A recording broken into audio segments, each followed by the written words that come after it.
devant le peuple burkinabé et sur mon honneur de préserver, ni ye Burkina Faso ka flancɛ fanga ɲɛma kura ye kapitɛni Ibrahim Traoré ni ale y'a yɛrɛ kalen ka fasodenw ta seereya ra ani sariya sunba ɲɛfɛ ko ale ka hɔrɔnya kan ale bɛna kow bɛɛ kɛ ka se ka faso ka sariya sunba gafe sabati a batocogo ɲuman na. Nin jamana ɲɛma kale ni sariya sunba ɲɛfɛ o ye wajibi ye fanga ɲɛma min sera ka bila Burkina Faso kan ni a sɔrɔla ale ye fanga ta fanga dafiri kɔnɔ walima kalafili jaabi kɔ. Nin jamana ɲɛma kuraya ni kalani kɔ kapitɛni Ibrahim Traoré y'a kandi fasodenw bɛɛ ma.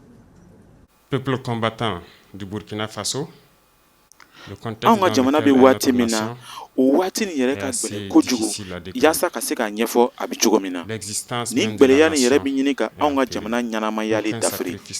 O de kosɔn ne ka miiriya ra saraka fosi tɛna se ka kɛ damatɛmɛko ye yaasa ka se ka an ka jamana bɔ nin tɔrɔgɔ nin ani nin lankanabaliya nin kɔnɔ.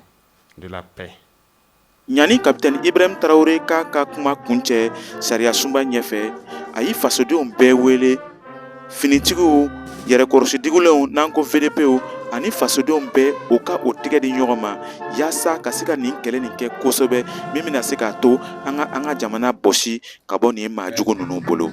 Nin tun ye Kadaɲɛ Traoré kumakan ye ka bɔ Wagadugu, Burkina Faso.